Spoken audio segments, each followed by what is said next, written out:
Hello and welcome to Pushing Back, Ukraine Daily Brief. As the war enters its 1050th day, these are the main developments from the past 24 hours. The update from the General Staff of the Armed Forces of Ukraine. Russia has lost approximately 801,670 troops in Ukraine since the beginning of the war. The number includes 1,660 casualties over the past day. According to the released Ukrainian figures, Russia lost 4 tanks, 16 armored combat vehicles, 19 artillery systems, 19 drones, and 81 vehicles. In the last 24 hours, the Russians launched 159 combat clashes and carried out 28 airstrikes, including 59 anti-aircraft missiles on the territory of Ukraine.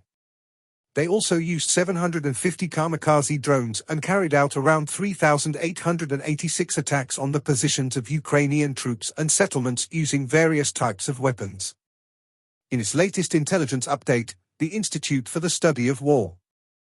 Russian forces recently advanced in northwestern Toretsk following several weeks of higher-tempo Russian offensive operations and gains in the area. Russian forces likely intend to exploit their advances in northwestern Toretsk to push further west of Toretsk and Shebinivka and along the T-05-16 Toretsk-Kostiantynivka highway towards the southernmost point of Ukraine's fortress belt in Kostiantynivka. Russian forces may attempt to leverage tactical gains within and near Toretsk and east of Pokrovsk to eliminate the Ukrainian salient southwest of Toretsk. Russian forces are likely attempting to break out of Toretsk's urban environment and advance into more open and rural areas that are similar to the areas where Russian forces have made significant gains in other sectors of the front in recent months. Russian forces are unlikely to pose a significant threat to Kostiantynivka unless the Russian military command reinforce the existing force grouping in the area with troops from other frontline areas. The Ukrainian General Staff stated that Ukrainian forces struck a command post of the Russian 810th Naval Infantry Brigade in Belaya, Kursk Oblast on January 7. Ukrainian forces recently advanced in Kursk Oblast, and Russian forces recently advanced near Kupiansk, Toretsk, and Pokrovsk and in Kursk Oblast. The Kremlin continues to promote the Time of Heroes program, which aims to place veterans of the Russian full-scale invasion of Ukraine in positions in local, regional, and federal governments. In President Zelensky's nightly address, he spoke about 3 key areas. Firstly, Zaporizhzhia attack and defense priorities. A Russian strike on Zaporizhzhia has claimed 13 lives and injured 32 others, marking another deliberate attack on civilians.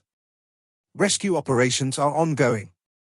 President Zelensky emphasized the urgency of strengthening Ukraine's air defenses, with discussions at the upcoming Ramstein meeting focusing on this critical need and defense coalitions for 2025. Secondly, international support and cooperation. Ukraine is intensifying global partnerships, with Zelensky holding talks with Qatar and Saudi Arabia to bolster humanitarian efforts, including the return of abducted children and prisoner exchanges. Discussions also focused on enhancing peace efforts and expanding cooperation with global allies.